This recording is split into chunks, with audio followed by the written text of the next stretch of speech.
আয়াত ৮ وَمِنَ النَّاسِ مَن يَقُولُ آمَنَّا بِاللَّهِ وَبِالْيَوْمِ الْآخِرِ وَمَا هُم بِمُؤْمِنِينَ।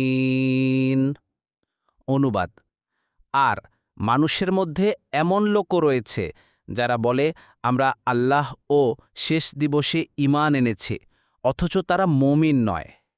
তাফসীর ১ নং ফুটনোটের বিবরণ। এই আয়াত থেকে পরবর্তী ১৩টি আয়াত মুনাফিকদের ব্যাপারে নাজিল হয়েছে। এখানে নিফাক ও মুনাফিকদের সম্পর্কে জানা আবশ্যক।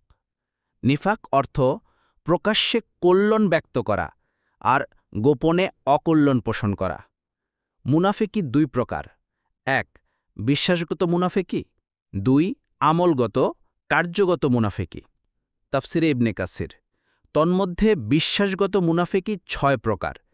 এর যে কোনো একটা কারো মধ্যে পাওয়া গেলে সে জাহান্নামের সর্বশেষ স্তরে নিক্ষিপ্ত হবে। ১ রাসূল সাল্লাল্লাহু আলাইহি ওয়াসাল্লামকে মিথ্যা প্রতিপন্ন করা। ২ রাসূল সাল্লাল্লাহু আলাইহি ওয়াসাল্লাম যা নিয়ে এসেছেন তার সামান্যতম অংশকে মিথ্যা প্রতিপন্ন করা।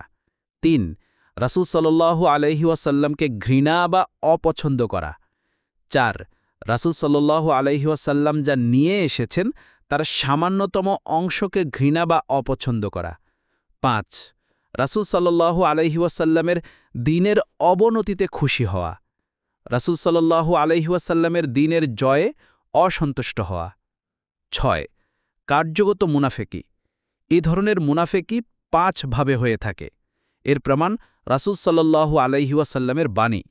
রাসূল সাল্লাল্লাহু আলাইহি ওয়াসাল্লাম বলেছেন, মুনাফিকের নিদর্শন হল ৩টি: কথা বললে মিথ্যা বলে, ওয়াদা করলে ভঙ্গ করে, আমানত রাখলে খেয়ানত করে। বুখারী ৩৩, মুসলিম ৫৯। অপর বর্ণনায় এসেছে, ঝগড়া করলে অকথ্য গালি দেয়, চুক্তিতে উপনীত হলে তার বিপরীত কাজ করে। মুসলিম ৫৮, নাসাই ৫০-২০। এই জাতীয় নিফাক দ্বারা ঈমান হারা হয় না, ঠিক, কিন্তু এই জাতীয় নিফাক আকীদাগত নিফাকের মাধ্যম। সুতরাং মুমিনের কর্তব্য হবে এই জাতীয় নিফাক হতে নিজেকে দূরে রাখা। আল ওয়াজিবাতুল মুতাহাত্তিমাত।